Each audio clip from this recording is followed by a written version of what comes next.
وكل ضلالة في النار. أعوذ بالله السميع العليم من الشيطان الرجيم. بسم الله الرحمن الرحيم. كل نفس ذائقة الموت. وقال الله تبارك وتعالى: أينما تكونوا يدرككم الموت ولو كنتم في بروج مشيدة. أو كما قال الله تبارك وتعالى: اللهم صل على محمد وعلى آل محمد كما صليت على إبراهيم وعلى آل إبراهيم إنك حميد مجيد. اللهم بارك على محمد وعلى آل محمد كما باركت على إبراهيم وعلى آل إبراهيم إنك حميد مجيد. رب اشرح لي صدري ويسر لي أمري واحلل عقدة من لساني يفقهوا قولي. رب زدني علما رب زدني علما. سبحانك لا علم لنا إلا ما علمتنا إنك أنت العليم الحكيم. سامعین محترم، تمام قسم کی حمد و ثنا اللہ مالک الاللہ کی ذات اقدس کے لیے خاص ہے کہ جس اللہ رب العزت نے ہم سب کو انسان بنایا، یقیناً اللہ رب العالمین نے ہم سب کو پیدا کیا ہے اور پیدا کرنے کے کچھ مقاصد کو رب العالمین نے ہمارے ساتھ رکھ دیا ہے، اور سورہ الذاریات کے اندر اس امر کا اعلان بھی کر دیا ہے: وَمَا خَلَقْتُ الْجِنَّ وَالْإِنسَ إِلَّا لِيَعْبُدُونَ، کہ میں نے جنوں اور انسانوں کو نہیں بنایا مگر اپنی بندگی، اپنی پوجا اور اپنی عبادت ہی کے لیے بنایا ہے۔ گنت بے شمار بے حد و حساب لاکھوں کروڑوں درود و سلام ہوں اس ہستی اقدس اور مقدس پر کہ جن کا نام نامی اور اسم گرامی حضرت محمد رسول اللہ صلی اللہ علیہ وآلہ آلہ وبارک وسلم ہے، جنہیں تمام کائنات کے لیے ہادی، رہبر، رہنما، مقتدا، پیشوا اور امام بنا کر بھیجا گیا، اور جن کے قلب اطہر کے اوپر اللہ رب العزت نے اپنی آخری کتاب کلام حمید کو نازل فرما دیا۔ اسی مقدس اور بابرکت کتاب کے اندر سے میں نے ایک دو آیات کی تلاوت آپ کے سامنے کی ہے۔ اللہ رب العزت نے ان آیات کے اندر ہر انسان کی بقا کا ذکر نہیں کیا بلکہ ہر انسان کی فنا کا ذکر کیا ہے۔ اللہ رب العزت نے پہلی آیت کے اندر فرمایا: کل نفس ذائقۃ الموت، دنیا کی ہر چیز چاہے وہ ذی روح ہے یا بغیر ذی روح کے، یعنی جس کے اندر جان موجود ہے وہ چیز یا جس کے اندر جان نہیں ہے وہ بھی چیز، یعنی جو جاندار ہے وہ چیز اور جو بے جان ہے وہ چیز، ہر چیز کا جس وقت نفس کا ذکر کر دیا، نفس کے اندر ایک ایسی چیز جمع ہو جاتی ہے جو خود بخود اس کے معنی کے اوپر دلالت کرتی ہے۔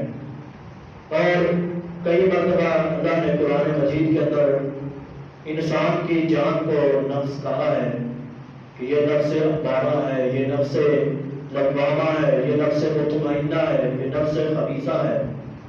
اللہ رب العزت نے انسان کو نفس کہا، لیکن اس کے ساتھ ساتھ جب لفظ کل آ گیا کہ کل نفس، ہر نفس، چاہے وہ جاندار ہے چاہے وہ بے جان ہے، چاہے وہ پہاڑ ہے یا شجر اور حجر ہے، چاہے درخت ہے، جتنی بھی دنیا کی چیز ہے، اللہ رب العزت نے ان کے لیے ایک قانون بنا دیا ہے، ایک ضابطہ بنا دیا ہے۔ اللہ رب العزت نے فرمایا کل نفس ذائقۃ الموت، دنیا کی ہر چیز جو نفس کے اندر شمار کی جاتی ہے اس نے موت کا ذائقہ چکھنا ہے، اس کو موت پہنچ کے رہے گی۔ اور اللہ رب العزت نے اسی موت کا ذکر قرآن مجید کے اندر بے شمار مقامات کے اوپر فرمایا۔ سورہ رحمان کے اندر فرمایا کل من علیہا فان، دنیا کے اندر جتنی بھی چیزیں موجود ہیں، جو اس ہستی اقدس زمین کے اوپر جتنی بھی چیزیں موجود ہیں، ساری کی ساری فنا ہو جانے والی ہیں، ساری کی ساری ختم ہو جانے والی ہیں۔ ایک بات یاد رکھ لیں، نبی کریم صلی اللہ علیہ وسلم نے فرمایا، صحابہ ٹیک لگ کے بیٹھے ہوئے تھے، اللہ کے نبی صلی اللہ علیہ وسلم نے اس سے منع کیا ہے، ٹیک لگانا خطبے کے اندر یہ جائز نہیں ہے، سیدھے ہو کر بیٹھا کریں، اللہ تعالیٰ عمل کی توفیق دے۔ تو اللہ رب العزت نے قرآن کے ایک اور مقام کے اوپر فرمایا کل من علیہا فان، اس ہستی کے اوپر، اس زمین کے اوپر جتنی بھی چیزیں موجود ہیں، ساری کی ساری چیزوں کو ایک دن موت آ جانی ہے۔ پہاڑوں کو موت آ رہی ہے، ہمیں پتہ نہیں ہے کہ پہاڑوں میں بھی مرنا ہے، ہمیں علم نہیں ہے۔ ہاں میرے بھائیوں، میں بتلاتا ہوں، آج ہم نمکیات کے ذرات پہاڑوں سے نکالتے ہیں، یہ روڈوں کے اوپر ڈالنے کے لیے پتھر ہم پہاڑوں سے نکالتے ہیں، ان کو ہم کیا کر رہے ہیں؟ حقیقت کے اندر پہاڑ مر رہے ہیں، پہاڑوں کی موت آ چکی ہوتی ہے جب ان کو ان کی اصل مقام کے اوپر سے ہٹا دیا جاتا ہے۔ اسی طرح جب ہم درختوں کو دیکھتے ہیں، ہم کیا سمجھتے ہیں؟ درخت ہمیشہ کے لیے رہیں گے، ان کے اوپر موت نہیں آئے گی۔ اللہ رب العزت نے فرمایا جب تم درختوں کو کاٹتے ہو، جب تم درختوں کو کاٹتے ہو، حقیقت کے اندر یہ درختوں کی موت آ چکی ہوتی ہے۔ اسی طرح اللہ رب العزت نے فرمایا جس طرح انسان اس دنیا کے اندر کسی بھی چیز کو اپنی زندگی کے اندر، اپنے مشاہدات کے اندر زندہ نہیں دیکھ سکتا، انسان کو بھی سمجھ لینا چاہیے، انسان کو بھی اس بات پر ایمان رکھ لینا چاہیے کہ اے انسان، یا ایھا الانسان ما غرک بربک الکریم، اے انسان تجھے تیرے رب کے بارے میں کس بات نے دھوکے کے اندر ڈال دیا؟ کیا تو نے اللہ کے سامنے کھڑا نہیں ہونا؟ میرے بھائیوں، ہر بات، دنیا کی ہر بات اس کا انکار کیا جا سکتا ہے۔ کافر ہیں، کافر قرآن کا انکار کرتے بھی ہیں، کافر قرآن کو مانتے بھی ہیں۔ دنیا کے اندر عیسائی ہیں، عیسائی بھی قرآن کو مانتے ہیں، انکار بھی کرتے ہیں، اپنے نظریات کی بنیاد کے اوپر کرتے ہیں۔ اگر یہودی ہیں، یہودی تورات کو مانتے ہیں، قرآن کا انکار کرتے ہیں، اپنے نظریات کے مطابق کرتے ہیں۔ لیکن دنیا کے اندر ہر چیز کا، وجود انسانی کا بھی انکار ہو سکتا ہے۔ لیکن اگر تم کہو کہ سیدنا عیسیٰ علیہ السلام بغیر باپ کے پیدا ہوئے، ہم نے تو مان لیا، لیکن بعض گروہوں نے نہیں تسلیم کیا، نہ مانے، ان کا اپنا ایمان ہے، اتنے بڑے اللہ کے معجزے کو نہیں مان رہے۔ لیکن ایک چھوٹا سا حقیقی فیصلہ ہے جس کے سامنے ہر کافر نے سر کو جھکا دیا ہے، ہر مسلمان نے سر کو جھکا دیا ہے، ہر عیسائی اور یہودی نے اس اللہ کے فیصلے کو تسلیم کر لیا ہے۔ اور وہ فیصلہ کیا ہے؟ اینما تکونوا یدرککم الموت ولو کنتم فی بروج مشیدہ، تم جہاں بھی بھاگو گے، تم جہاں بھی بھاگو گے، تمہیں ایک دن اللہ کی عدالت کے اندر پیش ہونا ہے، تمہیں ایک دن اس دنیا کو چھوڑ کر جانا ہے۔ میرے بھائیوں، آج دنیا کے اندر کون سا انسان ہے جو مرنے کا انکاری ہو کہ میں نے مرنا نہیں ہے، میں نے دنیا کے اندر ہی ساری زندگی رہنا ہے؟ سیدنا موسیٰ علیہ السلام کے واقعات کو آپ سنتے رہتے ہیں۔ سیدنا موسیٰ علیہ السلام کے پاس ملک الموت آیا، ملک الموت جس وقت سیدنا موسیٰ علیہ السلام کے پاس آئے، آ کے کہنے لگے میں ملک الموت ہوں، میں تجھے مارنے آیا ہوں، دنیا کے اندر کسی نے بھی نہیں رہنا، آدم سے لے کر اے موسیٰ آپ تک، ابراہیم آئے، نوح آئے، جتنے بھی نبی آئے سارے مرنے چلے گئے ہیں، اے موسیٰ تیری بھی موت کا وقت آ چکا ہے، تو نے بھی مرنا ہے، تو نے بھی اللہ کی عدالت کے اندر جانا ہے۔ قل یتوفاکم ملک الموت الذی وکل بکم، ایک تمہارے اوپر اللہ نے ایک فرشتہ، ایک نگران ملک الموت جس کو مقرر کر دیا ہے، اور وہ اپنے مقررہ وقت کے اوپر آپ پہنچتا ہے۔ اللہ رب العزت نے سیدنا موسیٰ علیہ السلام کے پاس اس ملک الموت کو بھیجا۔ سیدنا موسیٰ علیہ السلام حیران رہ گئے، اس کو ایک حدیث کے اندر الفاظ ہے سیدنا موسیٰ علیہ السلام نے ملک الموت کو ایک اپنا ہاتھ منہ کا اسے مارا کہ تو مجھے مارنے آیا ہے، تو مجھے مارنے آیا ہے. تو اللہ رب العزت کے پاس لوٹ گئے، اے اللہ تیرا یہ برگزیدہ نبی ہے، تیرا فرما بردار ہے، تیرا نبی ہے. نبیوں کو کیونکہ جب موت آتی تھی ان کو پہلے مطلع کر دیا جاتا تھا، ان کو اطلاع دے دی جاتی تھی کہ اب تمہاری موت کا وقت آ چکا ہے. میرے بھائیو سیدنا موسیٰ علیہ السلام کو پتا چلا کیونکہ وہ عجیب سی کیفیت تھی. اس نے آ کے کہا کہ تیری موت کا، اے موسیٰ تیری موت کا وقت آ چکا ہے. کیفیت تو عجیب تھی کہ یہ کون سا ہے، انسانی شکل میں آیا ہے اور مجھے مارنے کے لیے آیا. ملک الموت اللہ رب العزت کی عدالت کے اندر پہنچا. جس وقت ملک الموت اللہ کی عدالت کے اندر پہنچا، اللہ کی عدالت میں جا کے کہنے لگا اے اللہ تم نے مجھے کس بندے کے پاس بھیج دیا ہے جو بندہ مرنا بھی نہیں چاہتا، جو بندہ مرنا بھی نہیں چاہتا تو نے مجھے اس کے پاس بھیج دیا ہے. اللہ رب العزت نے کہا یہ بچھڑا پکڑو اور اس بندے کے پاس لے جاؤ، میرے نبی موسیٰ کے پاس لے جاؤ اور اسے جا کے کہہ دو اس کے اوپر ہاتھ رکھے، جتنے بال تیرے ہاتھ کے نیچے آ جائیں گے اللہ رب العزت اتنے 100 سال زندگی تجھے دے دے گا. ملک الموت آیا، سیدنا موسیٰ علیہ السلام کے پاس آیا، آ کے کہنے لگا یہ اللہ رب العزت نے بچھڑا بھیجا ہے، اس بچھڑے کے اوپر ہاتھ رکھیے، اس بچھڑے پہ ہاتھ رکھیں، جتنے بال آپ کے ہاتھ کے نیچے آ جائیں گے اللہ رب العزت اتنے سال، اتنے 100 برس، اتنے 100 سال تجھے زندگی دے دے گا. سیدنا موسیٰ علیہ السلام نے کہا بات تو ٹھیک ہے، مجھے اللہ رب العزت اتنے برس، اتنے 100 سال زندگی دے دے گا، لیکن مجھے ایک بات تو بتلا.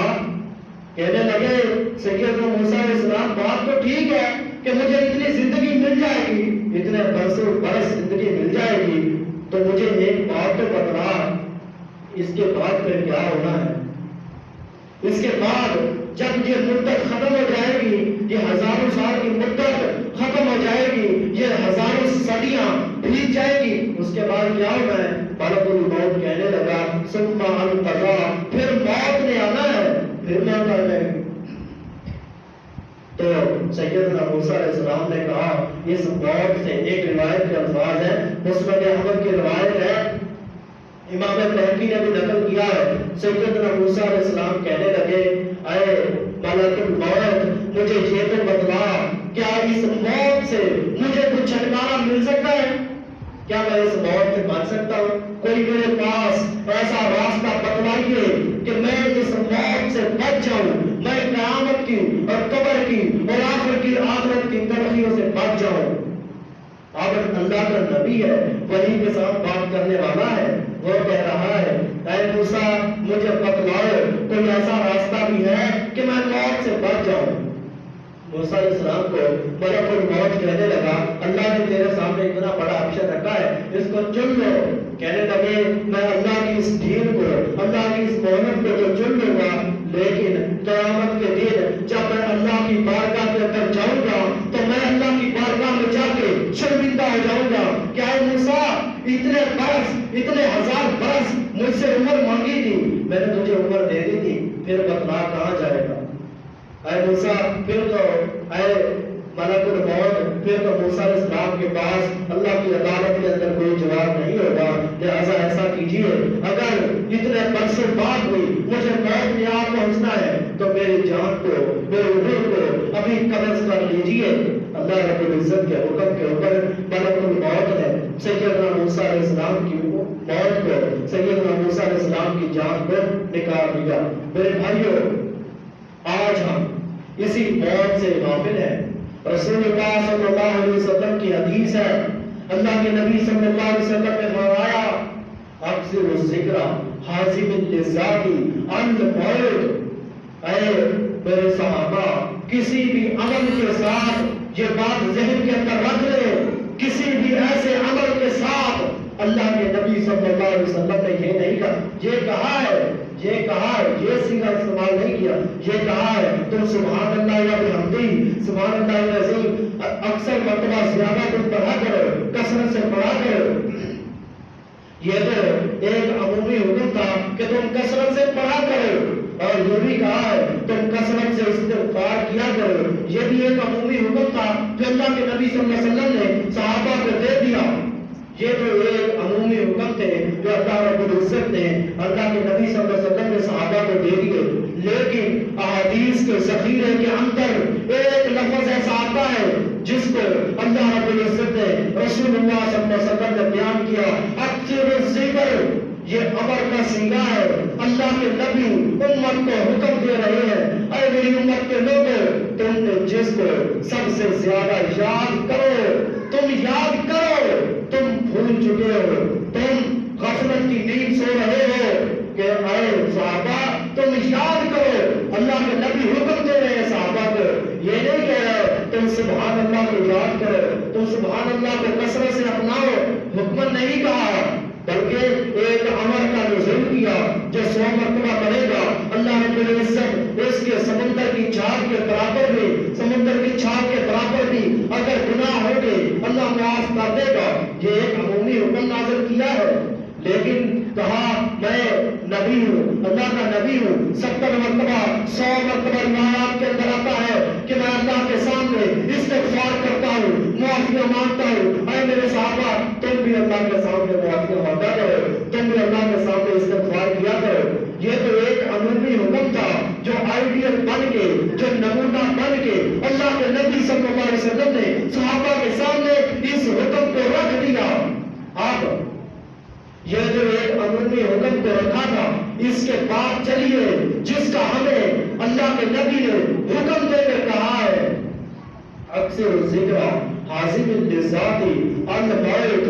اے میرے صحابہ جس چیز کو تم نے باکثرت یاد کرنا ہے، تم نے باکثرت دہراتے رہنا ہے، اپنی زندگی کا مشن اور مشغلہ بنا کے رکھنا ہے، اپنی زندگی کی ہر سانس کے ساتھ اس کو اپنے ذہن کے اندر رکھنا ہے۔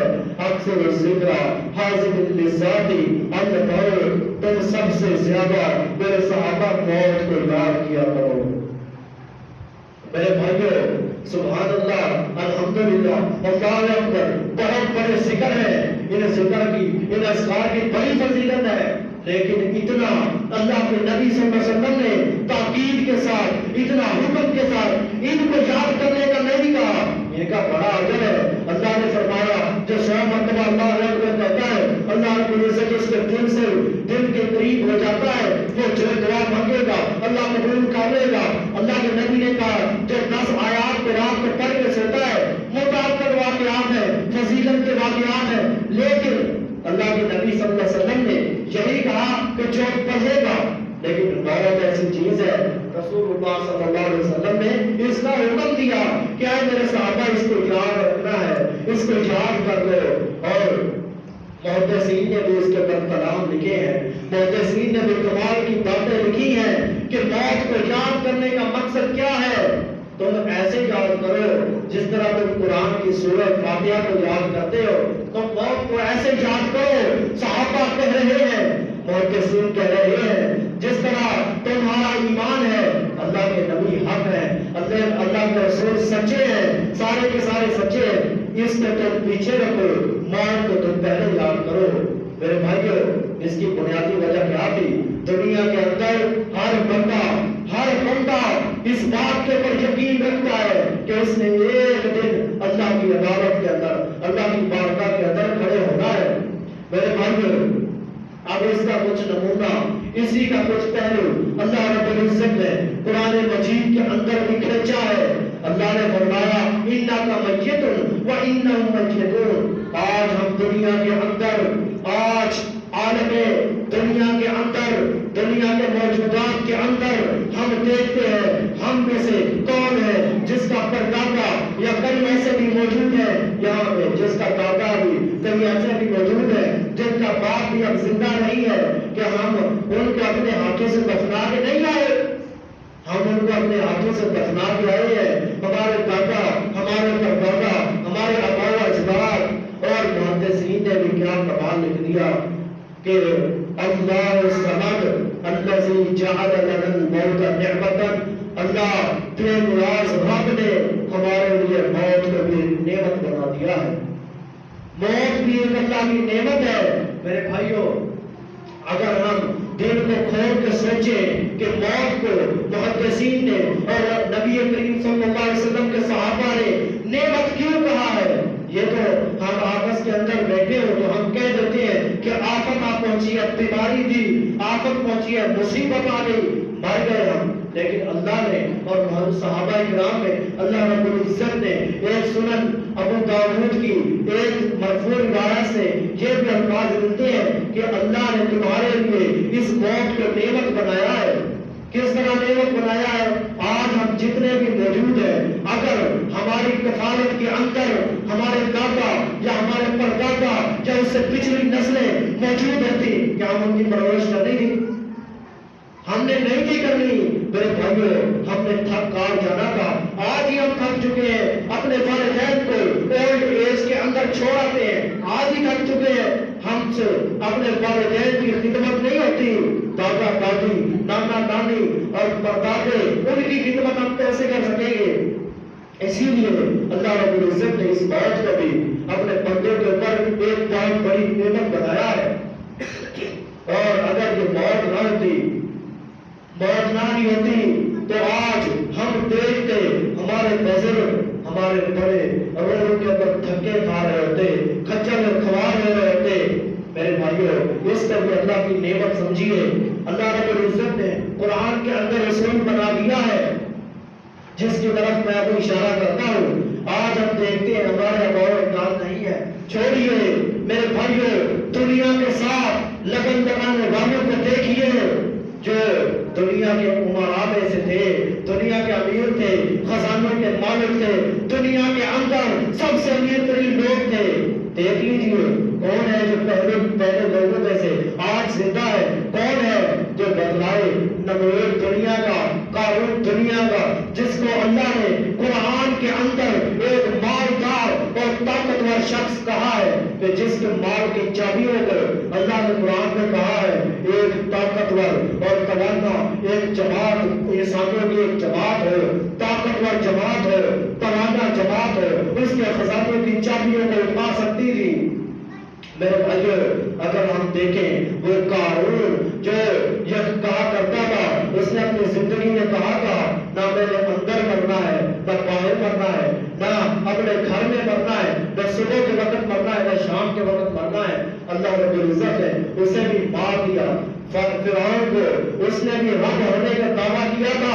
میرے بھائیوں, جتنے بڑے بڑے ظالم آئے, جابر آئے, سب کو موت نے لے لیا ہے. دنیا کا کوئی شخص بھی, چاہے کافر ہے چاہے مسلمان ہے, موت کا انکار نہیں کر سکتا. قارون نے, محدثین نے لکھا ہے کہ قارون نے موت کا انکار کیا تھا.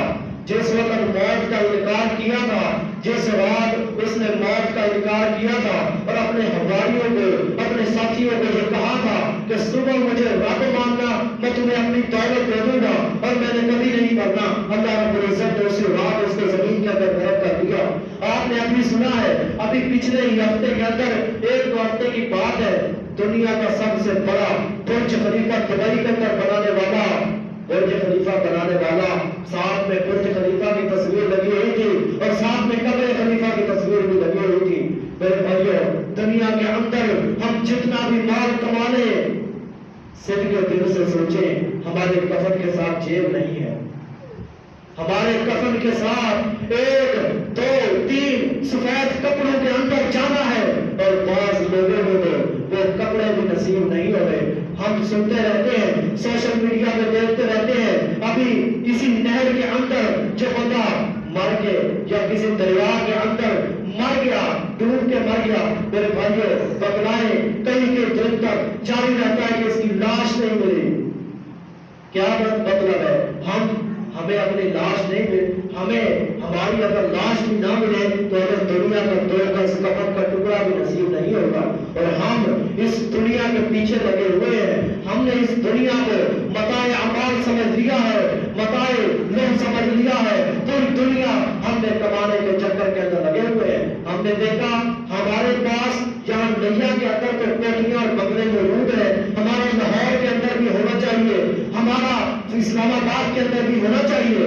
میرے بھائیوں سارا کچھ ہونا چاہیے، لیکن ہم دیکھیں ہمارے ساتھ والے غریب کے گھر کے اندر چولہا بھی نہیں جل رہا، اس کو بھی دیکھیں۔ اس کا مطلب یہ ہے اگر ہم نے اس کو نہیں دیکھ رہے ہمیں موت بھول چکی ہے۔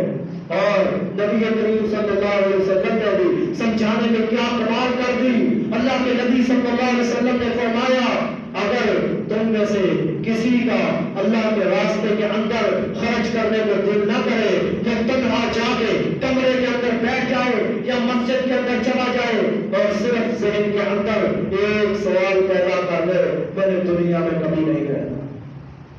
اللہ کی قسم نبی کریم صلی اللہ علیہ وسلم نے فرمایا اللہ رب العزت ایسے شخص کے دل کو نرم کر دے گا اور اسے خرچ کرنے کی توفیق دے دے گا۔ آج حقیقت بات کیا ہے، ہم اگر اپنے معاشرے کے اندر غرباء کو نہیں دیکھتے، اگر ہم وزراء بن چکے ہیں، ایم پی اے یا ایم ایل اے بن چکے ہیں، ہمارے معاشرے کے اندر غریب بھوکے مر رہے ہیں، ہم تو اتنی مہنگی گاڑیوں کے اندر بی ایم ڈبلیو مرسڈیز کے اندر بیٹھ کے جا رہے ہیں، کیا مقصد ہے؟ ہمیں موت بھول چکی ہے۔ اگر ہمیں موت یاد ہوتی ہم کبھی تپتی ریتوں کے اوپر لیٹنے والے یا چلنے والے غریب غرباء کو نہ بھولتے، ہم بھول چکے ہیں۔ ہمیں حقیقت کے اندر یہ نہیں بھول رہے، غریب نہیں بھول رہے، حقیقت میں ہمیں موت بھول چکی ہے، ہم موت سے غافل ہو چکے ہیں، ہمیں موت یاد نہیں ہے۔ میرے بھائیو اللہ رب العزت نے دنیا کے اندر محدثین آئے، امام بخاری، امام مسلم، امام ترمذی، بڑے محدثین آئے، سب نے دین کی خدمت کی تھی کہ اللہ رب العزت یہ نہیں تو چاہتا کہ یہ دنیا کے اندر رہے تاکہ دین کی تبلیغ کا کام ہوتا رہے۔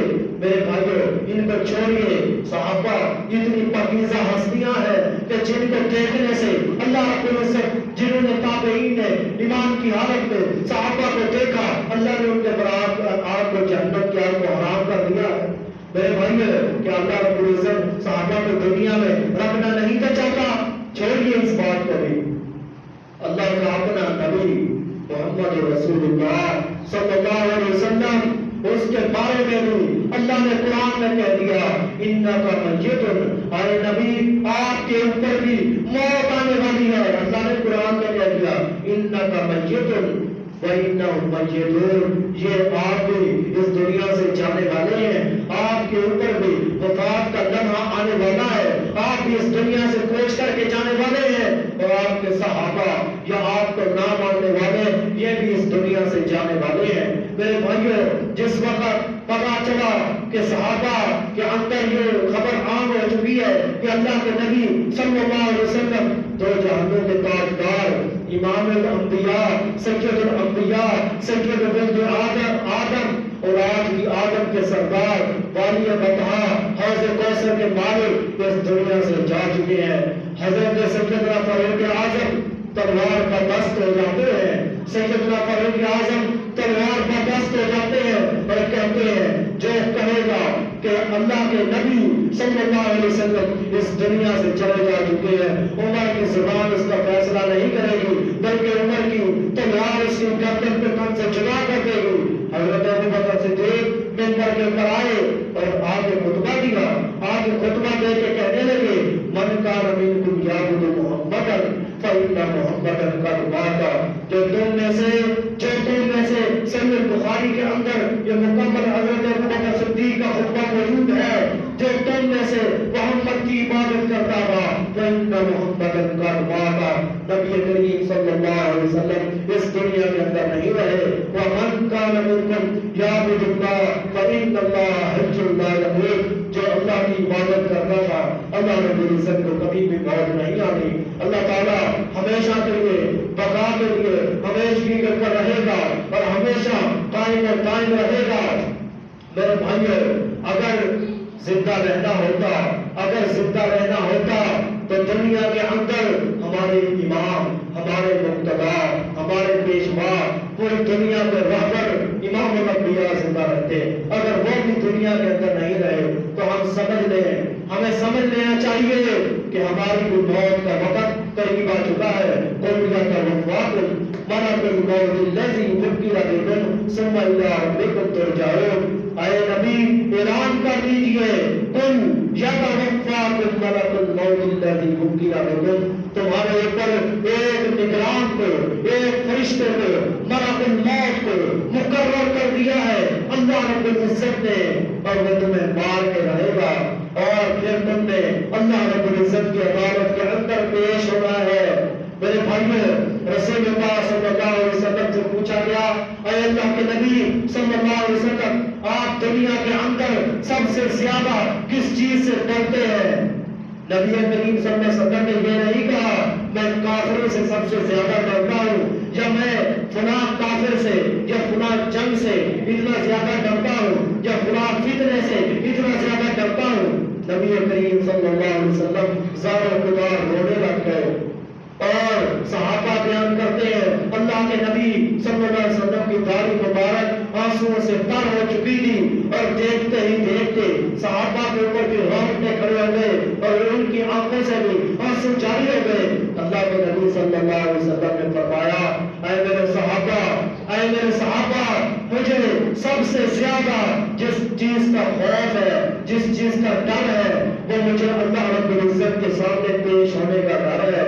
اور اللہ کا نبی جس کو معصوم عن الخطا بنایا، جس کے ہر گناہ کو اول تا آخر ہر گناہ کو اللہ نے معاف کر دیا ہے، جس کے نام جو خود لوگوں کو جنت کے سرٹیفکیٹ دینے والے ہیں، جن کے چہرے کو جو دیکھے گا وہ جنتی بن جائے گا، جن کو اللہ رب العزت نے امام الانبیاء کا، نبیوں کا امام بنا کے کھڑا کر دیا، جس کے پیچھے فرشتوں نے نمازیں پڑھی ہو، جس کے پیچھے نبیوں نے نمازیں پڑھی ہو، وہ نبی کہہ رہا ہے۔ اور جس کو زندگی کے اندر معراج کی رات اللہ نے جنت کی سیر کرائی ہو، جس کو اپنے ساتھیوں کے جنت کے مقامات دکھائے ہو، وہ ساتھ اللہ کا نبی کہہ رہا ہے، وہ برگزیدہ بندہ کہہ رہا ہے کہ مجھے سب سے زیادہ جس چیز کا ڈر ہے وہ موت ہے، وہ مجھے آخرت کا ڈر ہے، مجھے اللہ کے سامنے کھڑے ہونے کا ڈر ہے۔ حضرت عمر بن خطاب رضی اللہ تعالی عنہ، حضرت عمر بن خطاب کے پاس صحابہ بیٹھے ہوئے ہیں، صحابہ بیان کرتے ہیں، اے عمر آپ کی حالت کیسی ہے؟ حضرت عمر فرمانے لگے، یہ تو ہمیں علم نہیں ہے نا، اس لیے ہم ناآشنا ہو چکے ہیں، ہم بے خوف ہو چکے ہیں۔ حضرت عمر کہنے لگے، اگر میرے پاس موت کا وقت قریب ہے، پیٹ کے اندر خنجر لگ چکے ہیں، حضرت عمر کہنے لگے اگر میرے پاس یہ ساری زمین، اللہ کی ساری زمین سونے کی بھر دی جائے، میری ملوکیت ہو، میں بادشاہ ہوں اس زمین کا، اللہ کی قسم ہے میں آخرت سے بچنے کے لیے نہیں، میں صرف موت کی سختیوں سے، موت کی تلخیوں سے، موت کے وحشتناک عذاب سے، صرف موت کے اور فرشتے کے حاضر ہونے سے، میں یہ ساری سونے کی زمین اللہ کی بارگاہ میں پیش کر دوں کہ اللہ مجھے موت کی سختیوں سے بچا لے۔ میرے بھائیوں، یہ صحابہ کا ایمان تھا، یہ صحابہ کا اللہ کی بارگاہ کے اندر ایمان تھا۔ امام عمیر بن عدی رحمہ اللہ فرماتے ہیں، ایک مرتبہ ہم چند ساتھی، وہ تابعی ہیں، کہتے ایک مرتبہ ہم چند ساتھی اٹھے اور قبرستان کے اندر گئے، جا کے اللہ رب العزت کے سامنے قبرستان کے اندر کھڑے ہو کے دعا کرنا شروع کر دی، اے اللہ ہمیں آج پتہ چل جائے، ہمیں آج پتہ چل جائے کہ موت کی سختی کس طرح کی ہے، اے اللہ ہمیں دکھا دے۔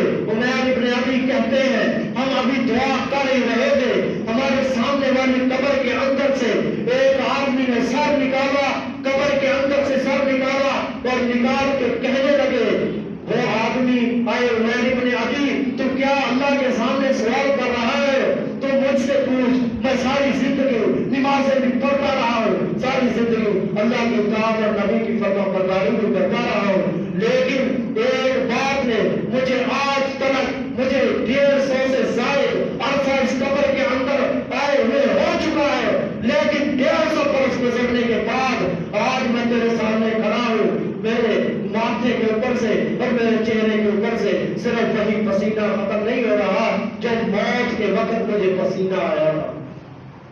میرے بھائیوں، آج ہم نے موت کو بلا دیا، اور جس وقت عمیر بن عدی فرماتے ہیں جس وقت اس کی قبر کو کھلی باہر نکلا ہر طرف خوشبو پھیلنے لگی. ہمیں پتہ چل چکا تھا یہ آدمی جنتی ہے. میرے بھائیو جب جنتی آدمی کا یہ عادت تھا کہ اس کے اوپر موت کی اتنی سختیاں تھی.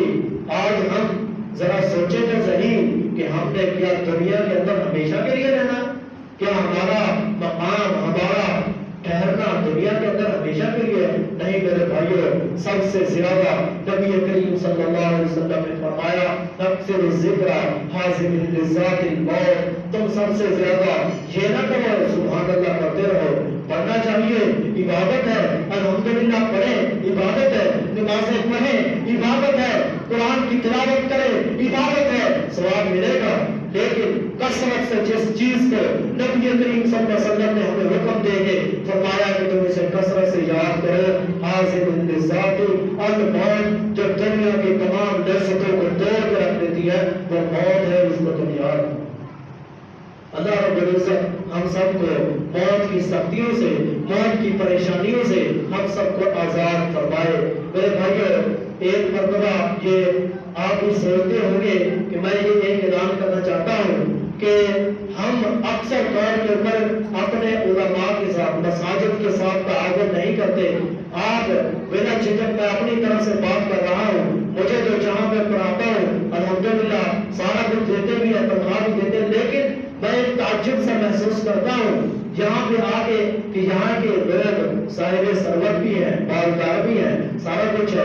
آپ کو چاہیے اپنے علماء کے ساتھ، اس مسجد کے امام کے ساتھ جو خطبہ جمعہ دیتا ہے، آپ سب اس کے ساتھ دل کھول کے تعاون کیا کریں. ایک دو جمعے نہیں بلکہ ساری زندگی تعاون کیا کریں. میرے بھائیو یہی کچھ ہے جو ہمارے ذمہ قیامت کے دن آئے گا. اس کے علاوہ ہمارے کفن کے ساتھ کوئی جیب نہیں لگی ہوئی. یہی صدقہ جاریہ جو ہم دنیا کے اندر چھوڑ جائیں گے، مساجد کو پنکھے لگوا کے دے دیں گے، مساجد کے اندر کوئی کام کر جائیں گے، فضائل عامہ کا راستوں کے اوپر لڑکے لگا دیں گے یا کسی طرح مسافر خانے میں تعمیر کر دیں گے، لوگ فائدہ اٹھائیں گے، ہم قبر میں ہوں گے. اللہ رب العزت ہمیں راحت پہنچائے گا. اللہ رب العزت جو پاس لایا ہے ہم سب کو سمجھنے کی اور اس کے اوپر عمل کرنے کی توفیق عنایت فرمائے. سبحان ربک رب العزت عما یصفون وسلام علی المرسلین والحمد للہ رب العالمین.